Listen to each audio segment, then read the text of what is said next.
Well, go on, it's your boy Big Truck. Hey, shout out to my boy Destro. He has some things to say. I have some things to say. And then the spirit of the universe is going to take us home. Go to his channel, show the king some love. Grab your shoulder pads and your helmet. Let's go. 900 comments.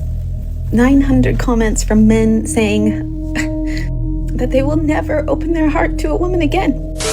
Hey, your biggest secret. I'm cheating on my boyfriend. There's like 5 other guys. Hold up. And can you blame men?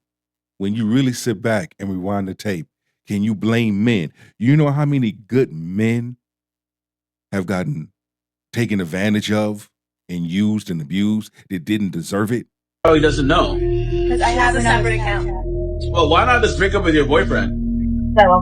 One of the top 5 things on my bucket list for 2026 is taking a man that's already been through hell and showing him it actually gets absolutely the worse. And remember, ladies, the whole plot is to be useless, self-centered, and selfish with your body. The game is... So, knowing the knowledge that I know now, hear me when I say this. I love women that talk like this. Here's my point. They already X'd themselves out the game. They did the work for me.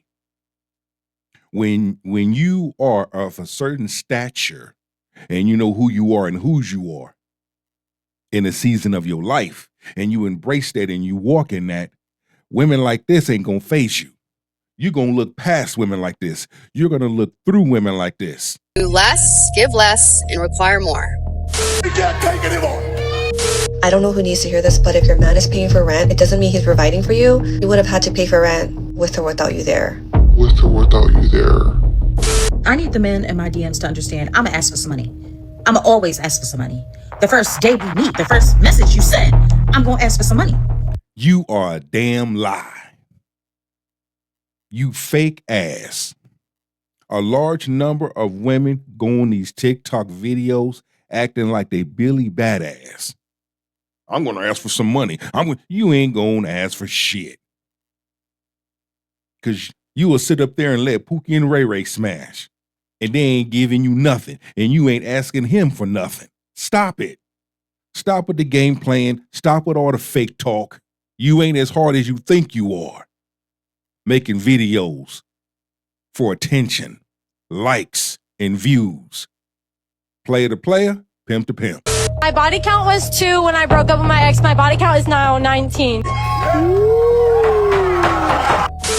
I just went up to a girl outside of a bar and I said, I love your outfit, what's your name? And she said, who the fuck are you? I love New York City. We men are the monsters now. Guys, this breaks my heart for you. I know I can't make every woman safe, but I can change me. Listen, men ain't going for it no more. Men are evolving. Men are empowering. Men are sitting down. Men are conversating. Men are having conversations in the locker room, on the sideline, in the end zone. Okay? In 2026, you're going to see a whole lot more men take the gold pill, tap into the parts unknown, opening up their minds. We're going to see men operating in ways they've never operated before in 2026. Watch what I tell you. Roll them. So tell me, how do I make a safe space? What makes a woman safe to you? I'm here to tell you right now, we don't care. Let me tell you, we don't care. Jerry. Only under these conditions, only under this magnitude of heat and pressure, can a flawless berserker be forged.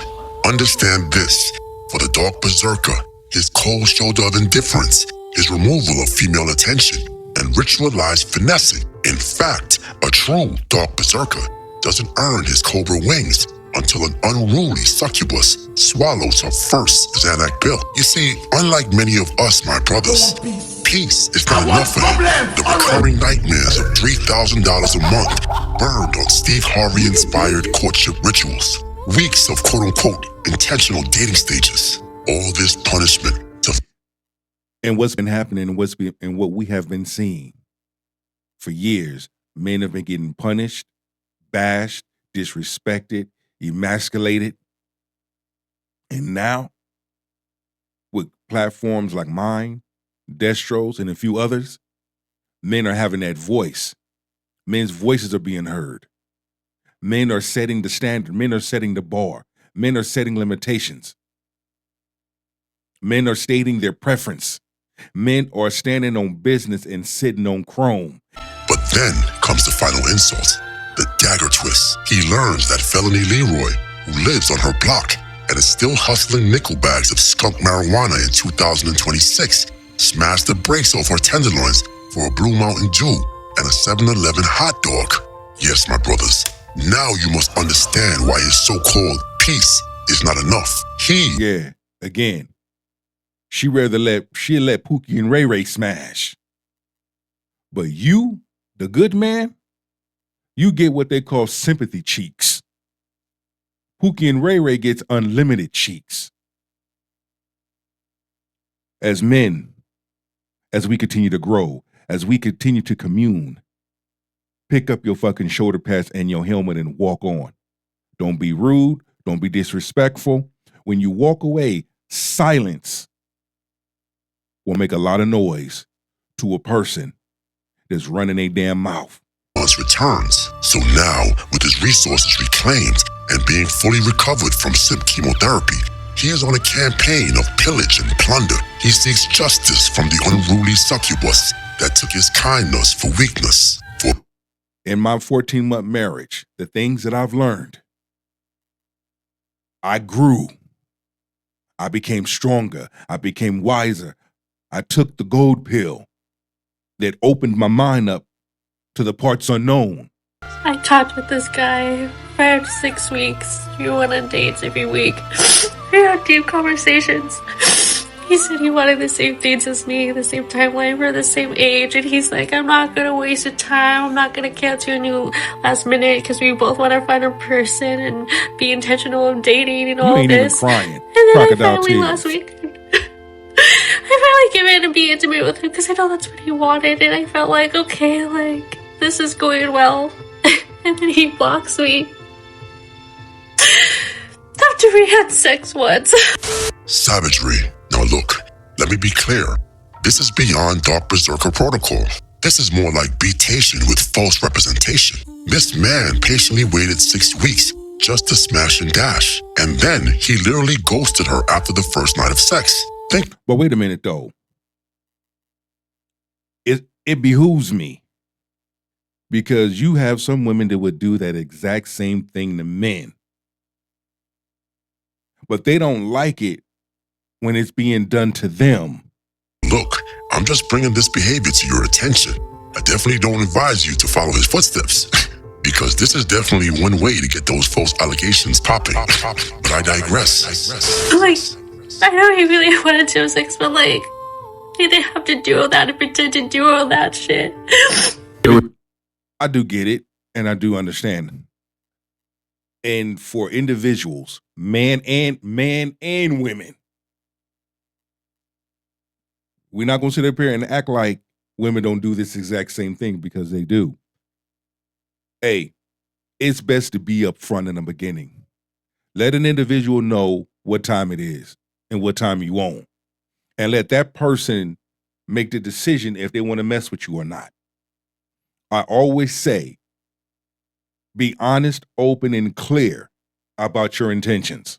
I got him a birthday cake for his birthday and a present and a card. And he played so well because he put the card and my picture on his fridge, and he would text me and all that stuff and be like, oh, looking forward to seeing you too, and all this and that. And we would cuddle all the time, and he was very present when I was there. But then, like I said, he blocked me on Snapchat, and I tried to go to sleep because I have work in the morning. I sent him a friend request on Facebook because he's like, yeah, you can send me that. He fucking blocked me on that too. Why he hasn't blocked me on Instagram yet, I don't know why. For the past few days has he been saying good morning, pretending like everything's fine, even though he's pulling back and treating me like shit, like I don't exist, because he's on fucking social media all day and leaving me undelivered. And hide the gift. She don't want to be a one-night stand. She wants permanent residence. Now let's flip the script Imagine you are dating a woman for 6 weeks. She's calling you non-stop, bringing you food, and always wants to be around you. Emotionally invested, present, attached, but you never had sex. And then, one night, you finally do. And the very next day, poof, she ghosts you, blocks your number, erases your existence. Now, what's the first logical conclusion you'd come to? You'd look in the mirror and say, damn, maybe I wasn't her physical type. Maybe for her, I was lacking in the length or girth department. Maybe my stroke was off tonight. Or maybe I just suck in bed. It's just that when it's done to them, they don't take it too well. Whereas men, hey, it is what it is. We know what time it was. We read between the lines. Okay, cool. We gonna bounce back. But when this shit happened to a large number of women, it's hard for them to bounce back. And painful as that is, you'd accept it as your problem to fix. That's accountability. But now watch how women tell the exact same story, just inverted. I don't get it. He invested time. He pursued me. And after we slept together, he disappeared. And instead of even considering the obvious conclusion, they spin up every crackpot theory imaginable. He was intimidated. He was emotionally unavailable. He feared commitment. He was a narcissist. He had childhood trauma. Everything is blamed on him. Instead of taking accountability. See, you have to be able to look at yourself and say, what was it about me? And then when you begin to do the work, you'll discover that, you know what? It wasn't you all along. Personal favorite, he just couldn't handle a strong woman.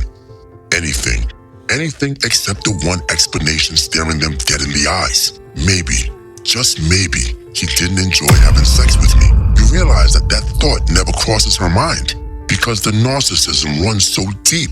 They are incapable of asking, is there something I need to change? Is my performance lacking? Is this box maybe not as glorious as I advertised? When two people can't communicate after intimacy, how was it? Did you like it? What things you want to try next? Et cetera, et cetera. That right there opens the door for a lot of things to take place. Was he disgusted by my body? No, that option is forbidden. So they'll entertain astrology, psychology, sociology, and TikTok therapists, but will ignore the simplest answers sitting right in front of them. Until like he gave a shit that he wanted the same things as me, like this was gonna go somewhere. And that like I meant something, like